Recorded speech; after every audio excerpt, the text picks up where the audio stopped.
Libro La verdad triunfante por Benjamin Wilkinson. La historia y formación de la verdadera iglesia de Dios, la iglesia en el desierto, y los falsos maestros que la persiguieron. Esta verdad sale a la luz para los cristianos de la última generación. Capítulo 7. Patricio, organizador de la iglesia en el desierto de Irlanda. Por todo lo que se sabe de él, Patricio, su motor fue un misionero cristiano más noble. Fue a Irlanda por amor a Cristo y por amor a las almas de los hombres. Es extraño que un pueblo que no le debía nada a Roma en relación con su conversión a Cristo y que luchó durante mucho tiempo contra sus pretensiones, se cuente ahora entre sus más devotos seguidores. Escrito por McLachlan, Iglesia Escocesa Primitiva, página 97 y 98. La heroica figura de Patricio, llevado cautivo como esclavo siendo niño, destaca como creador de civilización. No solo fue arquitecto de la sociedad europea y padre del cristianismo irlandés, sino que también erigió un estandarte contra los lobos espirituales que entraban al rebaño disfrazados de ovejas.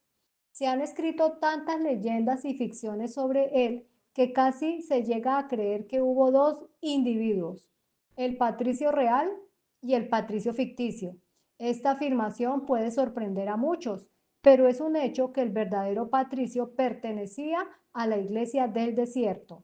No debería ser ubicado donde ciertos historiadores parecen empeñados en asignarlo.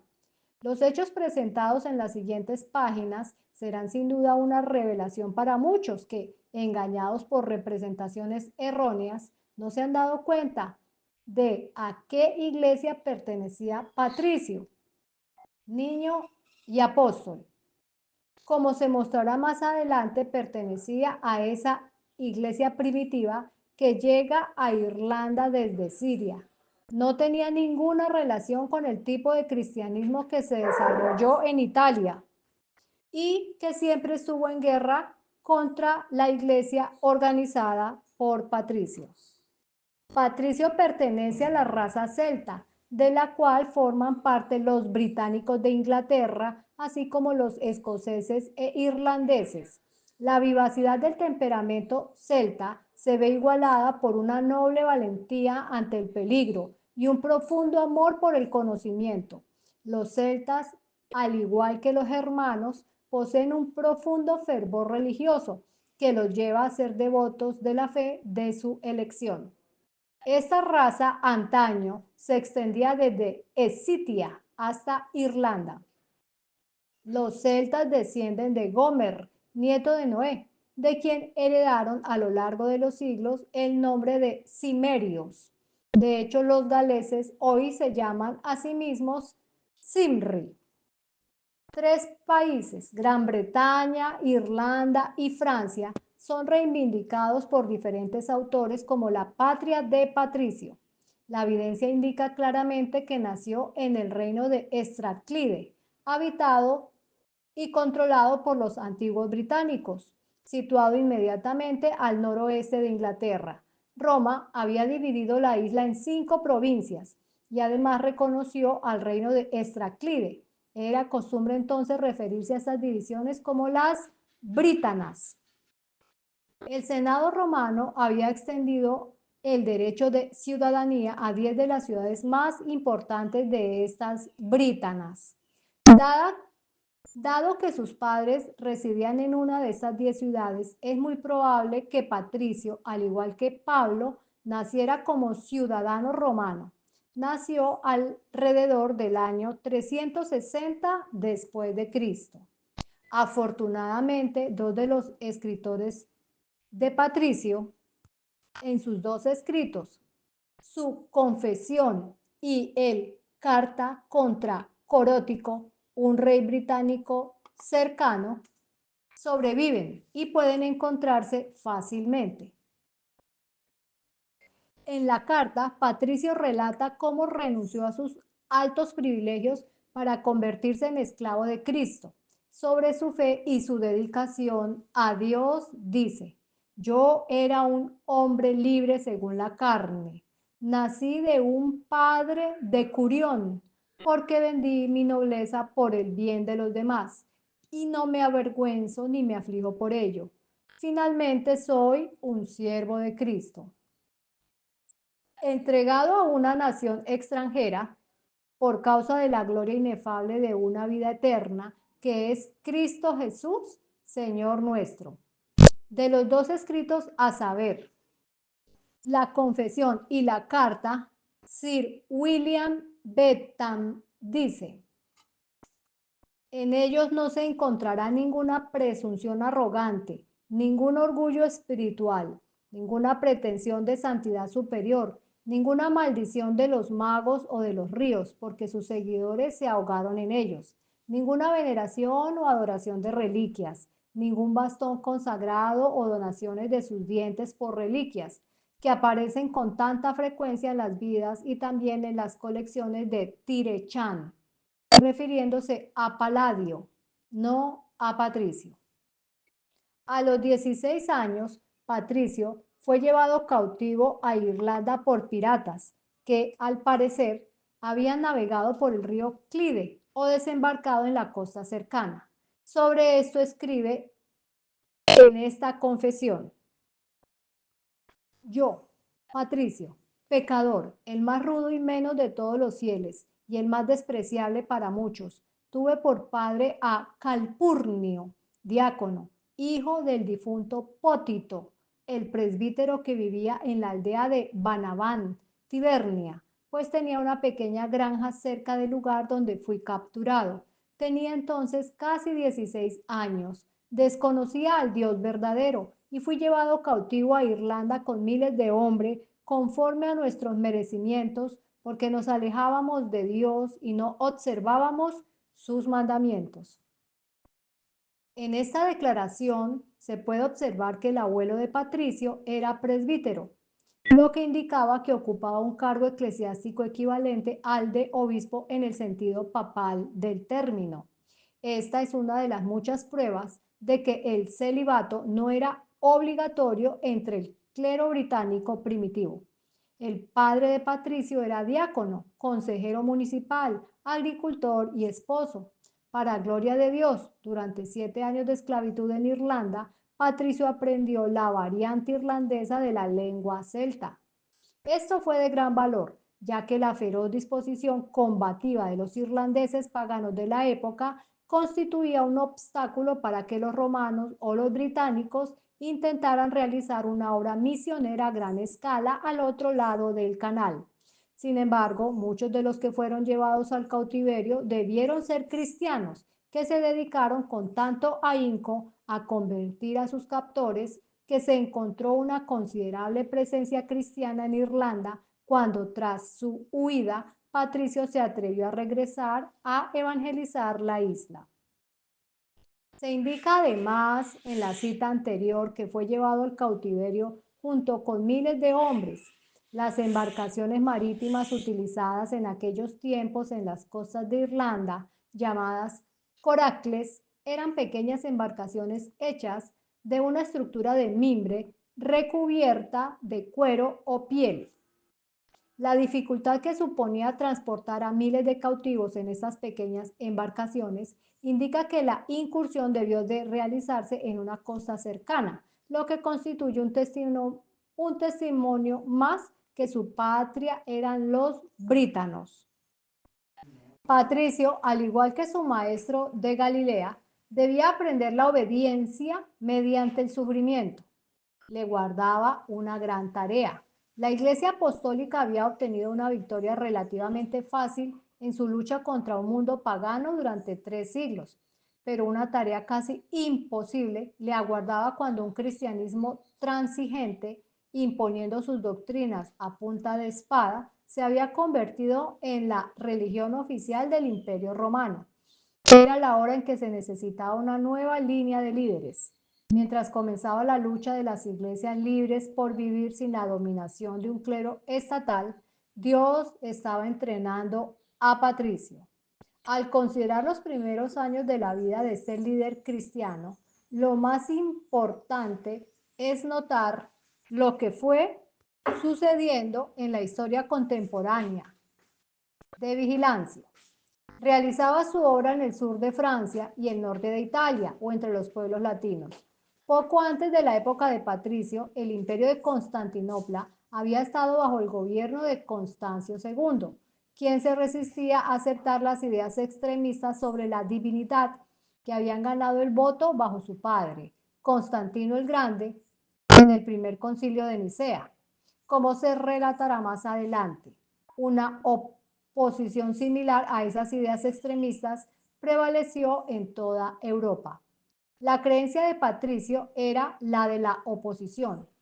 El doctor Stokes escribe: las iglesias británicas del siglo IV se interesaron profundamente en las controversias eclesiásticas, se opusieron al arrianismo, pero dudaron, como muchos otros, sobre el uso de la palabra homoousion. Esta palabra significa identidad de sustancia. Así, el cristianismo celta en los años de Patricio se negó a aceptar este término de pruebas y las conclusiones a las que conducían las especulaciones radicales. Es notable que en la época de Patricio, como lo señalara posteriormente el testimonio de Alfonso Mingama, existieran grandes grupos de cristianos que se extendían desde el Éufrates hasta el noroeste de la India.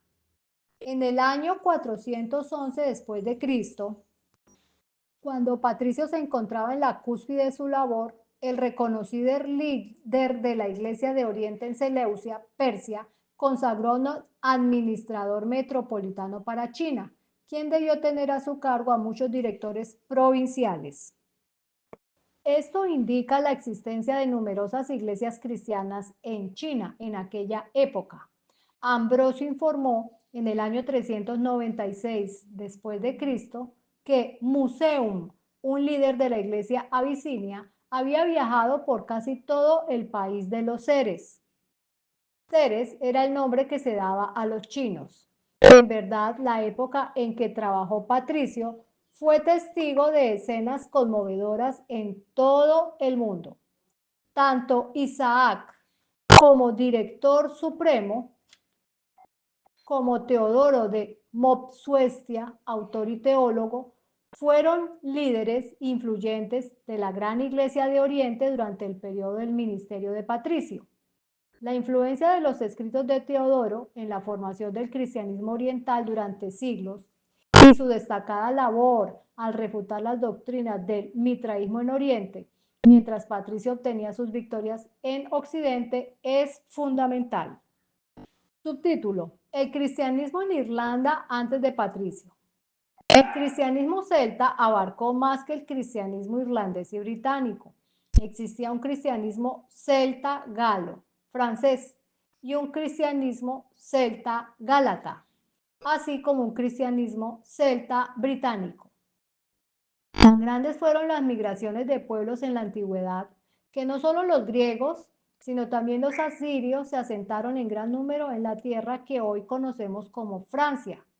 Así, durante casi 1000 años después de Cristo, en el sur de Francia, existió una fuerte población griega y oriental. Incluso en el 600 después de Cristo, había en Francia personas que hablaban la lengua asiria. Seguramente nadie podría afirmar que esa rama del cristianismo celta en Asia Menor, cuyas iglesias surgieron como resultado de la labor del apóstol Pablo, recibió el evangelio del obispo de Roma. Por otro lado, es evidente que la Galia recibió su conocimiento del evangelio de misioneros que viajaron desde Asia Menor. Fue la iglesia celta o gálata de tipo neotestamentario la que evangelizó Gran Bretaña. Así lo escribe Tomás Yates. Un gran número de esta comunidad celta, Lyon 177 después de Cristo, colonos procedentes de Asia Menor que escaparon, emigraron a Irlanda, Erin, y sentaron las bases de la iglesia anterior a Patricio. A lo largo de los siglos, la Iglesia Católica Romana logró asegurar un gran número de seguidores en Francia, pero hasta después de la Revolución Francesa nunca logró eliminar el espíritu de independencia en la jerarquía francesa. Esto se debe en gran medida a los antecedentes de la raza celta, como escribe H. J. Warner. Francia había demostrado constantemente tal independencia y su origen se puede atribuir no solo a la antipatía racial entre la Galia y los pelagianos, sino también al hecho de que la Galia occidental nunca había perdido el contacto con sus parientes orientales. Subtítulo: El trabajo de Patricio en Irlanda. Transcurrieron 2 siglos tras la muerte de Patricio, antes de que ningún escritor intentara vincular su obra con una comisión papal. Ningún papa lo mencionó jamás, ni hay nada en los registros eclesiásticos de Roma que lo concierna. Sin embargo, al examinar los 2 escritos que dejó, se encuentran datos históricos que ubican con bastante precisión el periodo en el que trabajó. Cuando Patricio habla de la isla de la que fue llamada cautivo, la llama las Brítanas. Este era el nombre que los romanos le dieron a la isla muchos años antes de abandonarla. Tras el saqueo de Roma por los godos en el 410 después de Cristo, las legiones imperiales fueron retiradas de Inglaterra para proteger los territorios más cercanos. Tras su partida, invasores salvajes del norte y del continente invadieron la isla, la devastaron y borraron sus diversas características, de modo que ya no pueden llamarse las Brítanas. Tras la retirada de las legiones romanas en el 410 después de Cristo, el nombre de las Brítanas dejó de usarse. Por lo tanto, a partir de esa evidencia, parece lógico concluir que Patricio escribió sus cartas y documentos antes de esa fecha. Esta fecha coincide con el inicio de la obra de Columba, el renombrado graduado de la escuela de Patricio, que introdujo el cristianismo en Escocia. Columba se graduó cuando las escuelas fundadas por Patricio habían alcanzado un gran crecimiento. El tiempo transcurrido entre la fundación de las escuelas por Patricio y su expansión en la época de Columba indicaría que Patricio comenzó su obra en Irlanda alrededor del año 390 después de Cristo. Se desconoce qué hizo Patricio entre su huida de la esclavitud en Irlanda y su regreso como misionero a esta tierra. Los escritores pro-papales han hecho todo lo posible por situarlo durante este intervalo en Roma. En una de esas visitas ficticias, se dice que Patricio, con la ayuda de un ángel, realizó la dudosa hazaña de robar muchas reliquias del Papa, entre las que se ve que se encontraban la toalla ensangrentada de nuestro Salvador y el cabello de la Virgen María. Un escritor exclama: ¡oh prodigiosa hazaña! ¡oh robo excepcional de un vasto tesoro de cosas santas cometido sin sacrilegio! El saqueo del lugar más sagrado del mundo. Las palabras del propio Patricio revelan la inquietud que sentía tras escapar de la esclavitud hasta que se sometió al llamado de Dios para proclamar la buena nueva de la salvación a los irlandeses. Constantemente oía voces desde los bosques de Hibernia, suplicándole como el hombre de la visión nocturna de Pablo: ven y ayúdanos. Ni las lágrimas de sus padres, ni los razonamientos de sus amigos pudieron contenerlo. Decidió a cualquier precio rechazar las tentaciones de su hogar y sus amigos y dar su vida por la isla Esmeralda. Subtítulo: Su autoridad, la Biblia. Patricio predicó la Biblia, apeló a ella como la única autoridad para fundar la iglesia irlandesa. No dio crédito a ninguna otra autoridad mundana. No recitó ningún credo. Para entonces, varios credos oficiales de la iglesia en Roma habían sido ratificados y ordenados, pero Patricio no mencionó ninguno. En su confesión hace una breve declaración de sus creencias. pero no se refiere a ningún concilio o credo eclesiástico como autoridad. Los centros de formación que fundó, que posteriormente se convirtieron en colegios y grandes universidades, eran todos escuelas bíblicas. Estudiantes famosos de estas escuelas: Columba, quien llevó a Escocia a Cristo; Aidan, quien conquistó a la Inglaterra pagana al Evangelio; y Colúmbano, con sus sucesores, quienes llevaron al cristianismo a Alemania, Francia, Suiza e Italia. Tomaron la Biblia como su única autoridad y fundaron renombrados centros de formación bíblica para los creyentes cristianos.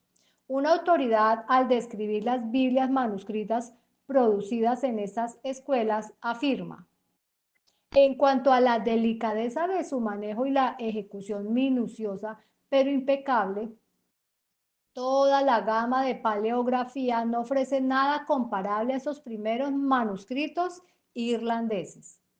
En las palabras finales de su carta, Patricio escribe: testifico ante Dios y sus ángeles que sucederá tal como Él me lo ha insinuado en mi ignorancia. Estas no son mis palabras, sino las de Dios, de los apóstoles y profetas, que he escrito en latín, quienes jamás han mentido. Patricio, al igual que su ejemplo, Jesús, antepuso las palabras de las Escrituras a las enseñanzas humanas. Se diferenciaba del papado, que priorizaba la tradición eclesiástica sobre la Biblia. En sus escritos no apela en ningún momento a la Iglesia de Roma para la autorización de su misión. Siempre que defiende su misión se refiere únicamente a Dios y declara haber recibido su llamado directamente del cielo. Sir William Bentham afirma que la versión latina más reciente de Jerónimo no se leía públicamente en la época de Patricio. Evidentemente, la versión latina anterior de la Biblia, conocida como la Ítala, sí se usaba públicamente. Es interesante destacar que pasaron aproximadamente 900 años antes que la Vulgata de Jerónimo pudiera avanzar en Occidente contra la versión ítala. Donde quiera que este líder cristiano sembraba, también cosechaba. Irlanda se encendió por Dios gracias al fervor del espíritu misionero de Patricio. Saliendo de Inglaterra de nuevo con algunos compañeros, según el relato del libro de Armagh, desembarcó en Wicklow Heath, en la costa sureste de Irlanda. Legendaria y fabulosa es la vida tripartita de Patricio. No se le puede dar crédito, pero sin duda se construyó a ciertos hechos de su vida. Al menos a partir de registros se pueden rastrear sus pasos por la isla durante un cuarto de siglo. Patricio creía que el cristianismo debía fundarse en el hogar y la familia como su fortaleza. Con demasiada frecuencia, las organizaciones cristianas de aquella época se centraban en el celibato. Esto no era así en la iglesia irlandesa ni en sus filiales celtas en Gran Bretaña, Escocia y el continente. La iglesia celta, organizada y desarrollada bajo Patricio, permitía a su clero casarse. La ausencia del celibato en la iglesia celta prueba aún más que los creyentes no tenían ninguna conexión con la iglesia de Roma. Así, el doctor J. H. Todd escribe: él, Patricio, no menciona nada de Roma ni debe haber sido comisionado por el Papa Celestino. Atribuyó su apostolado irlandés enteramente a un llamado interior que considera un mandato divino. Una de las pruebas más contundentes de que Patricio no pertenecía al cristianismo papal se encuentra en el texto histórico: el hecho de que durante siglos Roma se esforzara al máximo por destruir a la iglesia fundada por Patricio. Jules Michelet escribe sobre Bonifacio, quien fue el apóstol del Papa para los alemanes unos 200 años después de Patricio. Su principal odio es hacia los escoceses, nombre que se le daba por igual a los escoceses e irlandeses, y condena especialmente que permiten que los sacerdotes se casen. Patricio perseguía dos objetivos en su afán por hacer triunfar la verdad. Primero, buscaba la conversión de aquellos entre quienes había sido esclavo. Y segundo, anhelaba conquistar Tara, la capital central de Irlanda para Cristo. Por lo tanto, se dirigió de inmediato al condado de Antrim, en el noroeste, donde había sufrido esclavitud. Si bien no logró convencer a su antiguo amo, logró convertir a su familia.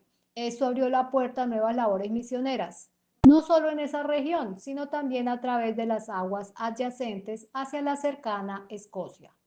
La historia se detiene en la leyenda del ataque de Patricio a Tara, la capital central. Los irlandeses, al igual que otras ramas de la raza celta, tenían jefes locales prácticamente independientes. También contaban por elección propia con un señor feudal al que se podía llamar rey y que podía convocar a todo el pueblo cuando fuera necesario para la defensa de la nación.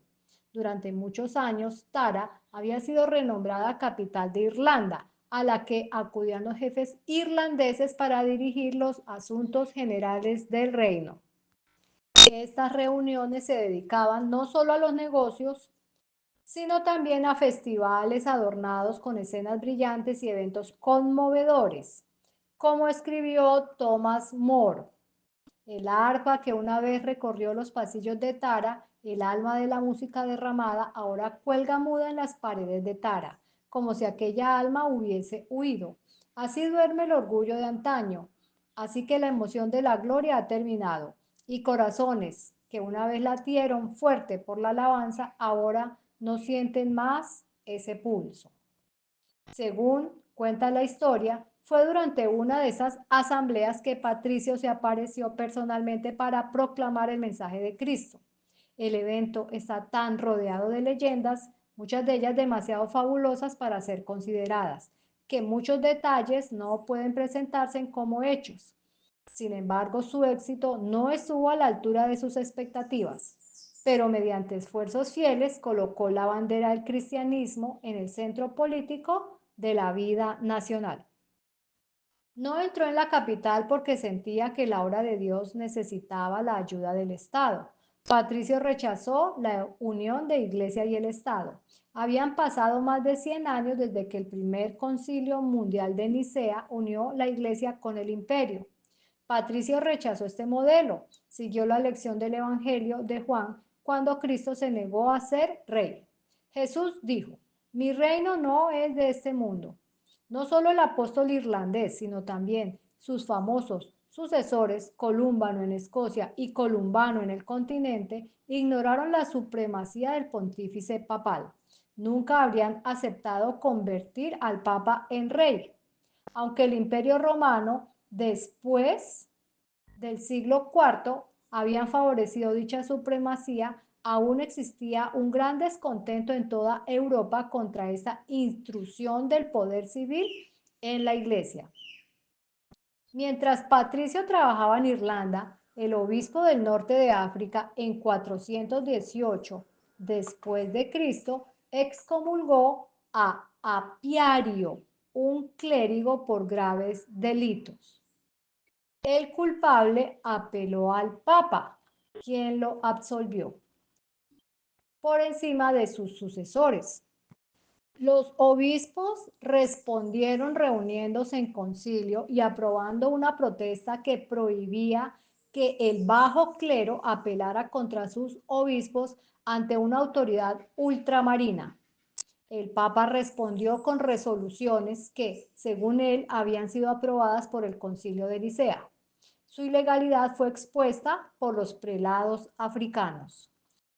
Sin embargo, no debe pensarse, como afirman algunos escritores antagónicos a la iglesia celta, que Patricio y sus sucesores carecían de organización eclesiástica.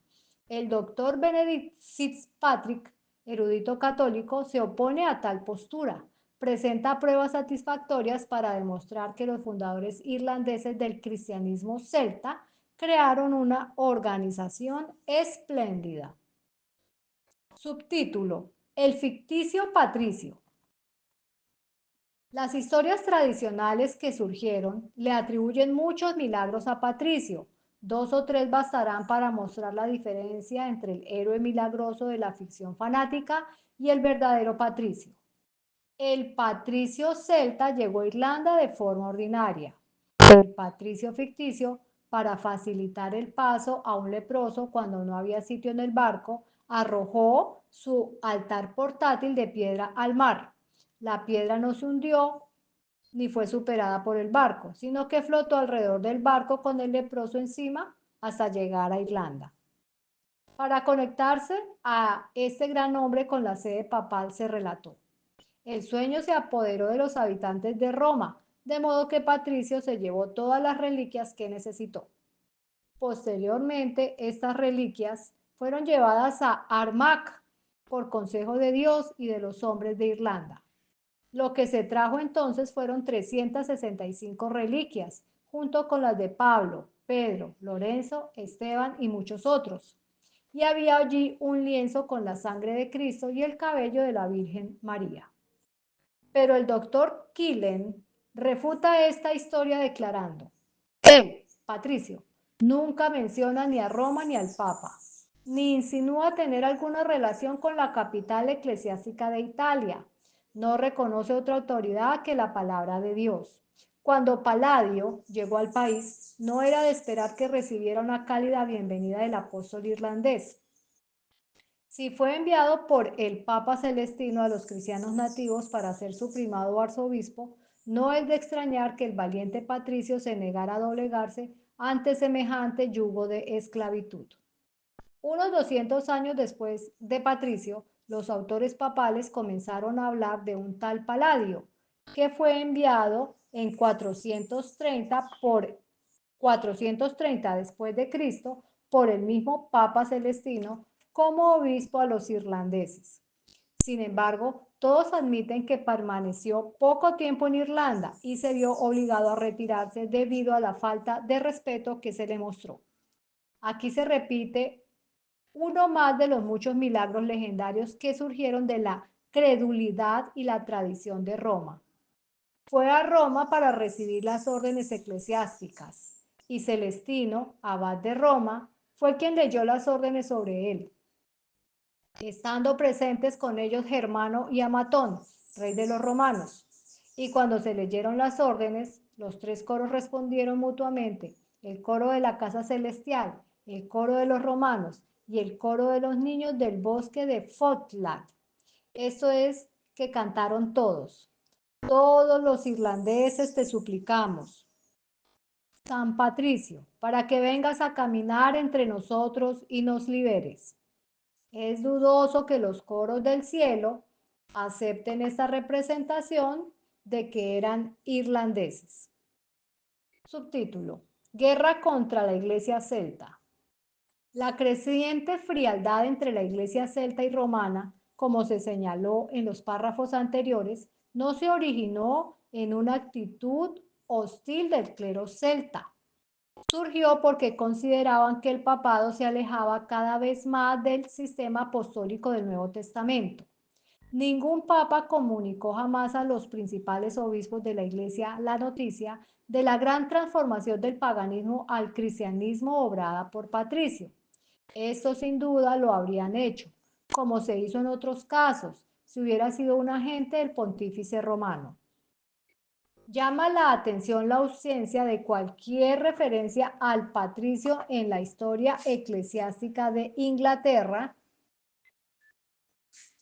escrito por aquel ferviente seguidor del Vaticano, el inglés Beda, quien vivió unos 200 años después de la muerte del apóstol en Irlanda. Esta historia sigue siendo hoy la fuente de la que se nutren muchos que escriben sobre la Inglaterra anglosajona. Beda tuvo acceso a los archivos de Roma, conocía bien a los renombrados misioneros celtas, producto de las escuelas de Patricio. También enfatiza las profundas diferencias entre la iglesia celta y romana, que provocaron amargas controversias entre reyes y obispos. Aunque fue un gran recopilador de datos, Beda no menciona en absoluto a Patricio. La razón aparente es que cuando este historiador escribió, el papado aún no había decidido reclamar a Patricio. Cuando el Papa envió a Agustín con sus 40 monjes a convertir a los paganos anglosajones, Agustín, con la ayuda de Berta, la esposa católica del rey Ethelberto de Kent, inició inmediatamente la guerra contra la iglesia celta de Gales. Exigió la sumisión de la sociedad cristiana de casi 3.000 miembros en Bangor, al norte de Gales. Agustín se dirigió al presidente de esta sociedad con estas palabras: reconoce la autoridad de Roma. Recibió de inmediato la respuesta de que el Papa no tenía derecho a ser llamado padre de padres y que la única sumisión que le rendirían sería la que debían a todo cristiano. Agustín los amenazó con la espada y, como se mencionará más adelante, 1.200 de estos cristianos británicos fueron masacrados por un ejército pagano. Como evidencia adicional del abismo entre la iglesia romana y celta, otro episodio ocurrió en Inglaterra en el año 664 después de Cristo. El papado, por la fuerza del Estado, infligió una grave herida en el conocido sínodo de Whitby, en el norte de Inglaterra.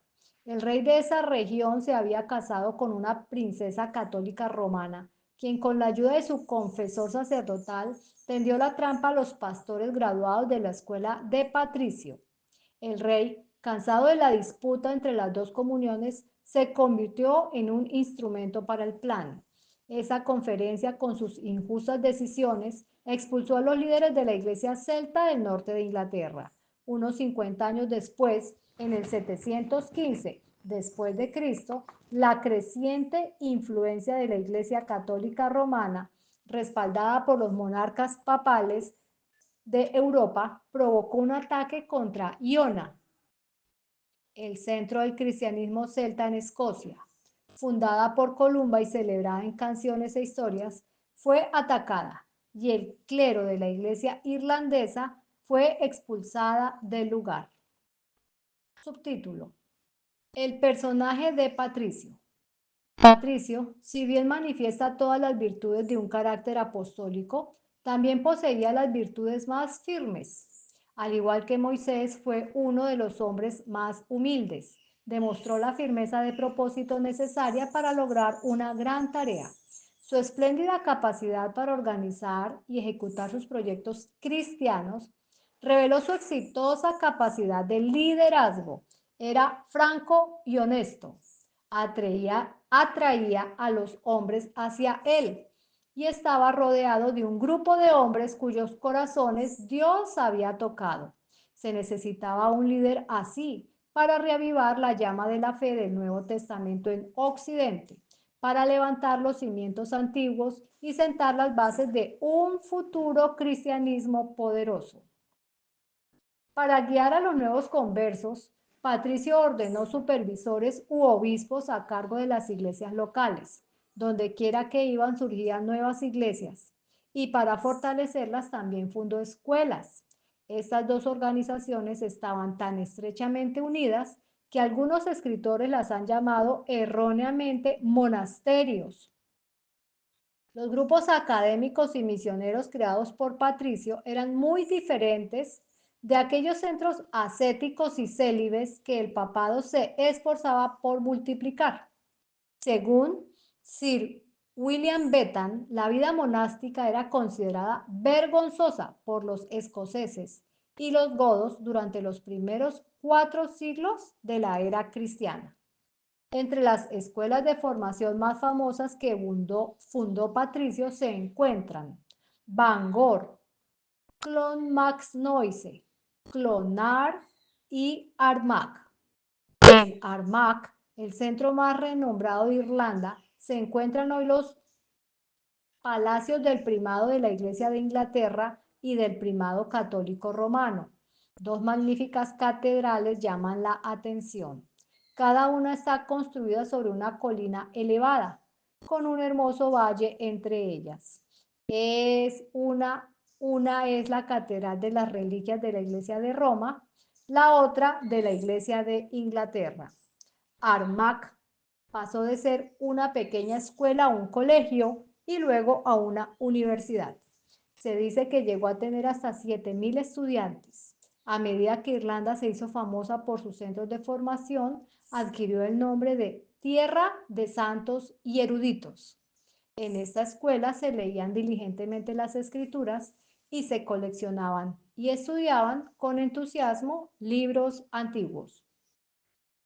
Hay historiadores que ven claramente que la orden benedictina de monjes se construyó sobre los maravillosos cimientos de los sistemas educativos irlandés.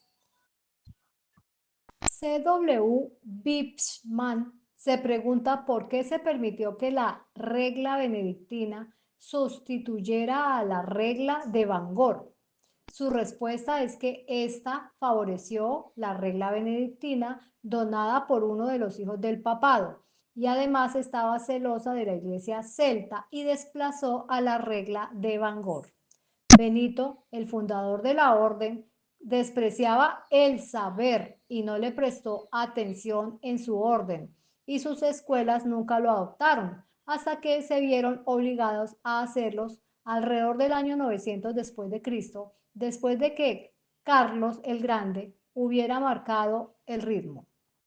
El maravilloso sistema educativo de la iglesia celta, revisado y organizado por Patricio, se extendió con éxito por Europa, hasta que el sistema benedictino, favorecido por el papado y reforzado por el Estado, robó a la iglesia celta su renombre y trató de destruir todos los registros de su sistema educativo.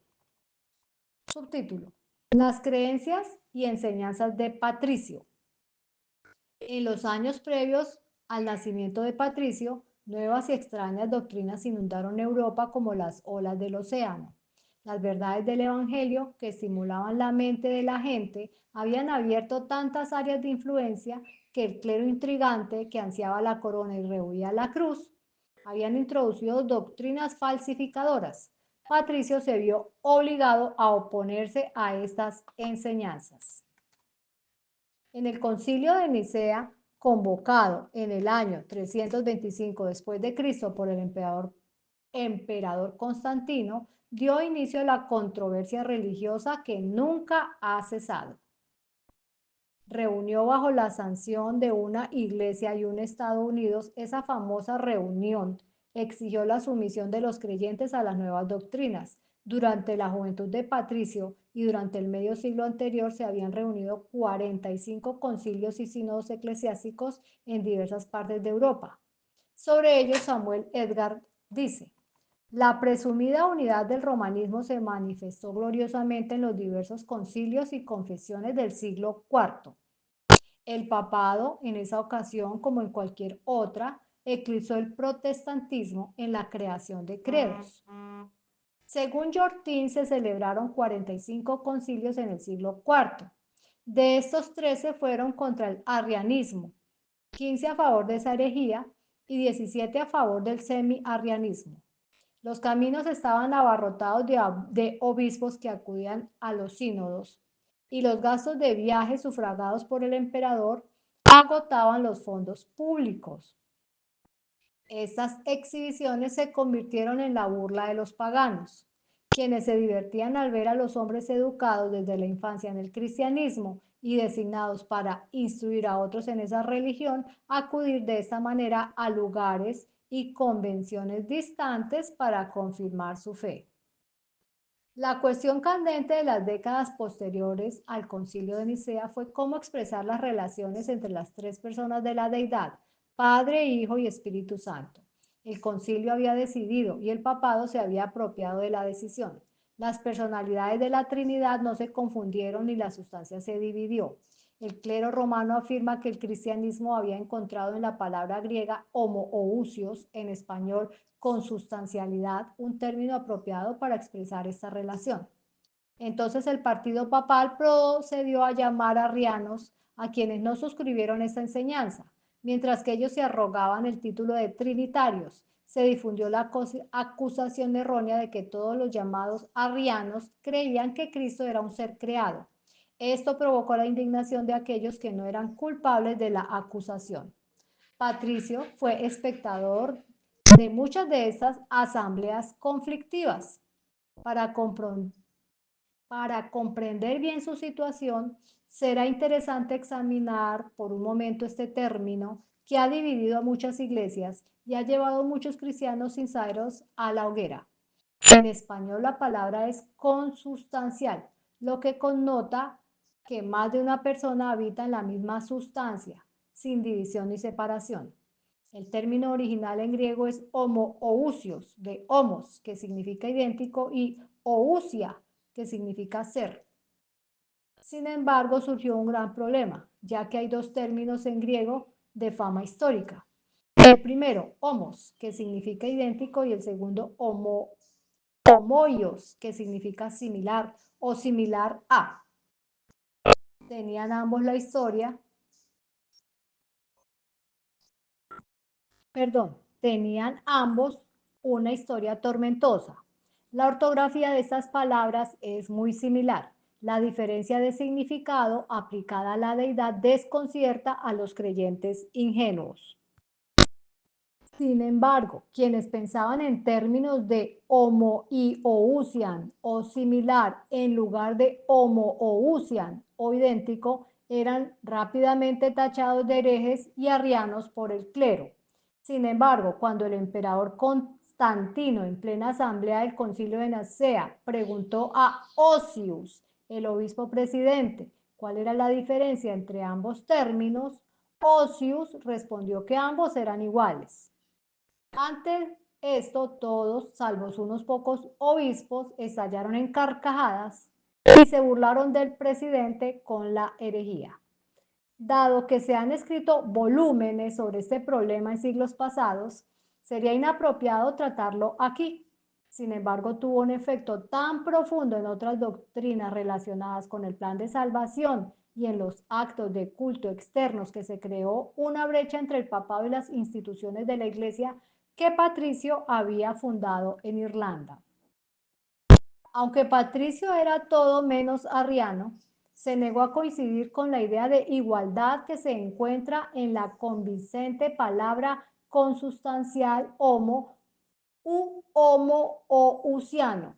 Normalmente cuando surge una controversia violenta hay tres bandos. En este caso los dos extremos, uno liderado por el papado, el segundo por los arrianos y el tercero por los creyentes moderados, cuyo punto de vista coincidía con el de Patricio. Como dice el doctor J. H. Todd sobre homoousian, la palabra de prueba de la jerarquía papal, al comentar las creencias de Patricio. Esta confesión de fe ciertamente no es homoousan. Otro hecho que verifica esta posición de las iglesias británicas a las especulaciones extremas del concilio de Nicea respecto a la Trinidad es la historia del concilio de Rimini en 359 después de Cristo, celebrado aproximadamente en la época del nacimiento de Patricio. Este, al parecer, fue el último concilio eclesiástico al que asistieron delegados celtas de la Iglesia británica antes de la retirada de las legiones romanas en el 410 después de Cristo, y fue seguido por la invasión de Inglaterra por los paganos anglosajones. Este concilio de Rimini aprobó decretos que denunciaban y rechazaban las conclusiones de Nicea respecto a la Trinidad. El Papa de Roma había firmado recientemente decretos similares en el concilio de Sirmio. Nadie culpará a los evangélicos por rechazar la visión papal de la Trinidad, cuando la historia demuestra que sus opiniones fueron suficientemente firmes como para provocar que dos papas afirmaran decretos contrarios a la política del papado respecto a Nicea. Una de las razones, sin duda, por las que el papado ignoró durante muchos años el nombre de Patricio ni su éxito fue la postura de la iglesia irlandesa respecto a los decretos de Nicea. Pasarían siglos antes de que el papado descubriera que sus méritos eran demasiado sólidos como para pasarlos por alto. Se esforzó por incorporar a Patricio a su seno, inventando todo tipo de historias y fábulas, para convertirlo en un héroe papal. Rodeó de un halo de gloria a un tal Palladio, aparentemente enviado por Roma a Irlanda en pleno éxito de Patricio. También se le ha llamado Patricio. Patricio consideró a Jesús como su sustituto en la cruz. Se puso de parte de los 10 mandamientos. Dice en su confesión: fui llevado cautivo a Irlanda con miles de hombres, conforme a nuestro merecido, porque nos alejamos de Dios y no observamos sus mandamientos. Quienes se resistieron a las especulaciones y conclusiones extremas de los llamados trinitarios creyeron en Deuteronomio 29:29. Las cosas secretas pertenecen al Señor nuestro Dios, pero las reveladas nos pertenecen a nosotros y a nuestros hijos para siempre. La obligación vinculante del decálogo era un tema candente en la época de Patricio. En teoría, todas las partes en desacuerdo sobre la Trinidad reconocían los 10 mandamientos como la ley moral de Dios, perfecto, eterno e inmutable. Era evidente que en el juicio el Señor no podía tener un estandarte para los ángeles y otro para los hombres. No había una ley para los judíos y otra diferente para los gentiles. La rebelión de Satanás en el cielo había iniciado la gran revuelta contra la ley moral eterna. Todos los que discutían sobre la Trinidad reconocieron que cuando Dios creó al hombre a su imagen, fue el equivalente de escribir los 10 mandamientos en su corazón al crear al hombre con una naturaleza moral impecable. Todas las partes fueron un paso más allá. Confesaron y no negaron que en todo el universo no se encontraba nadie, ni ángel, querubín, serafín, hombre, ni ninguna otra criatura, excepto Cristo, cuya muerte pudiera expiar la ley quebrantada. Entonces llegó el cisma. Quienes rechazaron la definición rigurosa y precisa de las 3 personas divinas en un solo cuerpo, establecida por el Concilio de Nicea, creían que el Calvario había convertido a Cristo en un sacrificio divino, el sustituto del pecador. El papado repudió la enseñanza de que Jesús murió como sustituto del hombre en la cruz. En consecuencia, ignoró el lugar exaltado de la crucifixión de Cristo, le dio al decálogo. Quienes comprendieron la eterna necesidad de magnificar la ley y hacerla honorable, sostuvieron que la muerte reclamó al Hijo de Dios, pero dejó intactos al Padre y al Espíritu Santo. Esta fue la enseñanza de Patricio y su sucesor. Así, la iglesia celta defendía la santidad de los 10 mandamientos. Aceptaban la profecía de Isaías de que Cristo vino a magnificar la ley y enaltecerla. Predicaban como Jeremías y Pablo que el propósito del nuevo pacto era escribir la ley de Dios en el corazón. Dios podía ser justo y justificar al pecador que había acudido a Cristo. No es de extrañar que las iglesias celtas, gótica, valdense, armenia y la iglesia de Oriente, así como otras, difirieran profundamente del papado en sus concepciones metafísicas de la Trinidad y en consecuencia en la importancia de los 10 mandamientos. Sin pasar por alto la adopción de imágenes por parte de la Iglesia Católica Romana, contraria al segundo mandamiento, y otras violaciones de la ley moral que las demás congregaciones se negaron a tolerar. Una de las principales causas de la separación fue la observancia del Sabbat. Como se presentará en otros capítulos, las iglesias gótica, valdense, Armenia y Siria, y la iglesia de Oriente, así como la organización eclesiástica fundada por Patricio, santificaron en gran medida el sábado, séptimo día de la semana, como el periodo sagrado de 24 horas en el que Dios descansó después de la creación. Muchas también celebran asambleas sagradas el domingo, al igual que muchas iglesias hoy celebran reuniones de oración el miércoles. Al tratar la iglesia celta, el historiador A. C. Flick escribe: los celtas usaban una Biblia latina a diferencia de la Vulgata, y conservaban el sábado como día de descanso, con servicios religiosos especiales el domingo.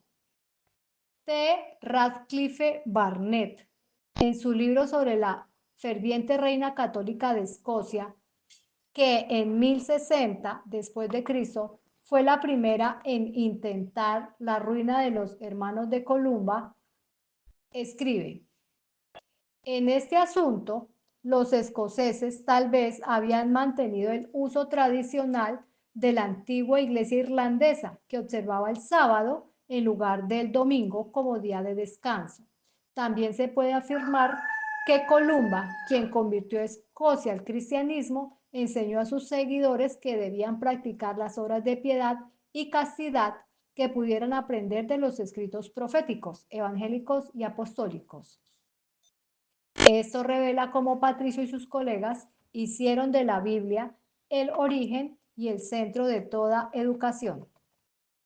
Subtítulo: Enemigos de la Iglesia celta en Irlanda. La historia de la Iglesia celta en Irlanda está sumida en la oscuridad.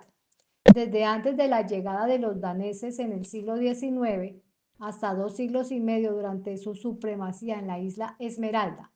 Esta oscuridad se profundizó hasta que el rey Enrique II declaró la guerra contra dicha iglesia en el 1171 después de Cristo, en respuesta a una bula papal. La razón de esta confusión histórica radica en que cuando Enrique II arruinó la independencia política y eclesiástica de Irlanda, también destruyó los valiosos registros que habían esclarecido la vida espiritual y la configuración evangélica de la iglesia celta en tiempos de Patricio. Sin embargo, ni siquiera esto logró oscurecer el glorioso auge del Renacimiento y la erudición evangélica que siguió a la obra de Patricio. ¿Por qué los daneses invadieron Inglaterra e Irlanda? La respuesta se encuentra con las terribles guerras impulsadas por el papado y libradas por Carlomagno, cuyas campañas causaron un gran daño a los daneses en el continente. Todo estudiante reconoce aquel día de Navidad del año 800 después de Cristo, cuando el Papa en la Gran Catedral de Roma colocó la corona sobre la cabeza de Carlomagno para indicar que era emperador del recién creado Sacro Imperio Romano Germánico. Con hacha de guerra en mano, Carlomagno libró guerras continuamente para atraer a los escandinavos a la iglesia.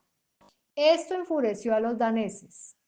Al huir ante él, juraron que se vengarían devastando las iglesias cristianas donde fuera posible y asesinando al clero.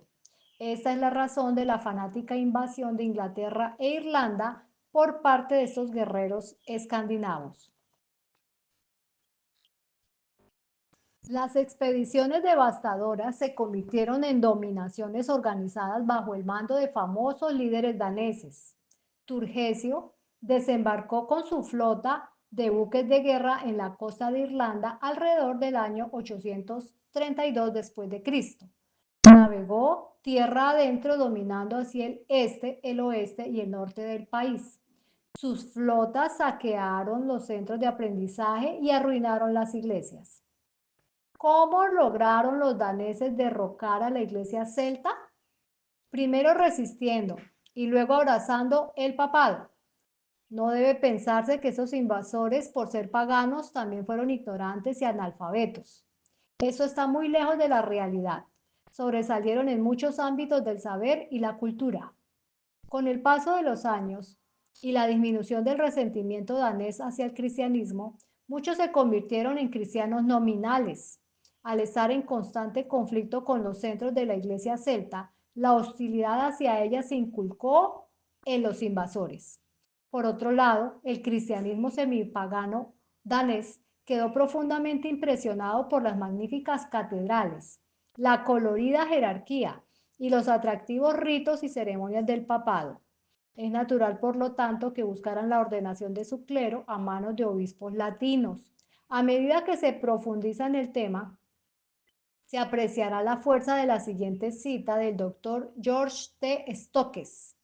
Los daneses constituyeron un canal principal a través del cual la sede papal renovó y llevó a cabo sus designios sobre la independencia de la Iglesia irlandesa durante los siglos XI y XII.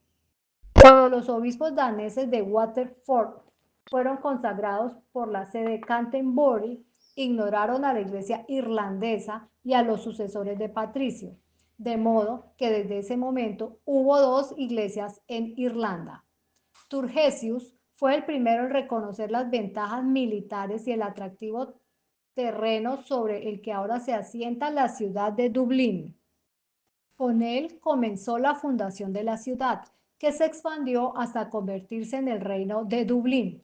Posteriormente se estableció un obispado en esta nueva capital, inspirando en el ideal papal. Cuando llegó el día en que los irlandeses quisieron expulsar a sus conquistadores extranjeros, no pudieron liberarse de la red de la religión papal que los invasores habían comenzado a tejer. Esto nos lleva a la historia de Brian Boru. Subtítulo: Brian Boru derroca la supremacía danesa. Las luchas de guerrillas libradas durante décadas entre los irlandeses nativos y sus señores extranjeros adquirieron la forma de una guerra nacional cuando Brian Boru emergió como uno de los mayores héroes de Hibernia. Primero luchó valientemente junto a su hermano Mahón, rey de Munster, y tras la muerte de este, en solitario como sucesor del reino, paso a paso sometió uno tras otro los reinos daneses. Las dos grandes batallas que culminaron su carrera fueron las de Glen Mama y Clontarf, ambas cerca de Dublín. En la primera se apoderó de toda Irlanda hasta las puertas de Dublín. En la segunda, Dublín quedó bajo el gobierno de un rey irlandés nativo, aunque él, su hijo y su nieto perdieron la vida en el conflicto. No debe pensarse que con las victorias de Brian los daneses fueron completamente expulsados del suelo irlandés. Continuaron durante algunos años con fortunas variables, ahora débiles, ahora fuertes, pero nunca volvieron a ascender. El poder de los daneses se debilitó cada vez más, pero el papado, cuya entrada entre los irlandeses, los daneses habían facilitado, se fortaleció cada vez más. La gran victoria de Brian en 1014 después de Cristo en la batalla de Clontarf ocurrió solo unos 50 años antes que Guillermo el Conquistador, bajo la guía del Papa, liderara a sus normandos a la conquista de Inglaterra. El clero latino en Irlanda, buscando la ruina de la iglesia celta, encontró un aliado formidable en los reyes normandos papales de Inglaterra. Era fácil, tras la muerte de un líder de la iglesia celta en Irlanda, sustituir ocasionalmente a un obispo romano como su sucesor. Finalmente se encontró un traidor a la iglesia celta en Celso, arzobispo celta de Armagh, quien se las arregló para nombrar a Malaquías, un joven instruido en la escuela continental de Bernardo de Claraval, profundamente imbuido en la doctrina papal como su sucesor. Este Malaquías finalmente sometió a Irlanda a la supremacía de Roma e introdujo la disciplina romana. Por lo tanto, cuando poco después Enrique II, con la autorización del papado, sometió a Irlanda al dominio inglés, la sumisión de la iglesia celta fue completa. Subtítulo: La ruina de la iglesia de San Patricio. Demostrando que la introducción del papado en Inglaterra bajo el monje Agustín fue religiosa y que Roma no consiguió el poder pleno hasta Guillermo el Conquistador en el 1066 después de Cristo, Blackstone dice: esto naturalmente introdujo algunas de las corrupciones papales en materia de fe y doctrinas, pero no leemos de ninguna autoridad civil reclamada por el Papa en estos reinos hasta la época de las conquistas normandas, cuando el entonces pontífice reinante, habiendo favorecido el duque Guillermo en su proyectada invasión bendiciendo su ejército y consagrando sus estandartes, aprovechó también esa oportunidad para establecer sus invasiones espirituales e incluso la política del conquistador, que el conquistador le permitió hacerlo, para humillar más eficazmente al clero sajón y engrandecer a sus prelados normandos, prelados que habiendo sido criados en el extranjero en la doctrina y práctica de la esclavitud, habían contraído una reverencia y respeto por ella y disfrutaban remachando las cadenas de un pueblo nacido libre. La bula del Papa Adriano IV, expedida al rey Enrique II de Inglaterra en el 1156 después de Cristo, le autorizó invadir Irlanda. Una parte de la bula dice así: el deseo de su Alteza de apreciar la gloria de su nombre en la tierra y obtener el registro de la felicidad eterna en el cielo es loable y beneficioso, por cuanto su intención es como príncipe católico ampliar los límites de la Iglesia, decretar la verdad de la fe cristiana a las naciones ignorantes y rudas y erradicar el vicio del campo del Señor. Esta bula deja claros varios aspectos. En primer lugar, al definir a Irlanda como una nación inculta y ruda, es evidente que las doctrinas, los ritos y el clero papal no habían predominado allí. En segundo lugar, al instar al rey a ampliar los límites de la Iglesia, el Papa confiesa que Irlanda y sus habitantes cristianos no habían estado bajo la supremacía del papado. En tercer lugar, al elogiar la intención de Enrique de decretar la fe cristiana de la nación irlandesa, el Papa Adriano admite que los misioneros papales no habían llevado la fe romana a Irlanda antes de esto. Al ordenar a Enrique II que anexara la corona de Irlanda con la condición de obtener un penique de cada hogar irlandés como ingreso papal, está claro que el papado no era la religión antigua de Irlanda y que ningún vínculo romano había unido a esa tierra con ella antes del mediado del siglo XII. W. C. Taylor, en su Historia de Irlanda, hablando del sínodo de príncipes y prelados irlandeses que Enrique II convocó en Cashel, dice: la bula del Papa Adriano y su confirmación por el Papa Alejandro se leyeron en la asamblea. La soberanía de Irlanda fue concedida a Enrique por aclamación y se dictaron varias regulaciones para aumentar el poder y los privilegios del clero y asimilar la disciplina de la Iglesia irlandesa a la que la sede romana había establecido en Europa Occidental. Desde entonces hasta la Reforma, la Iglesia celta de Irlanda vivió una experiencia desértica junto con todos los demás creyentes evangélicos de Europa. Durante los terribles años de la Edad Oscura, muchos individuos en iglesias o grupos de iglesias lucharon por restablecer y mantener la pureza original de las enseñanzas apostólicas. Sin duda, bajo la furia del dominio ejercido por la combinación de poder político y religioso, la mayoría se rindió, total o parcialmente.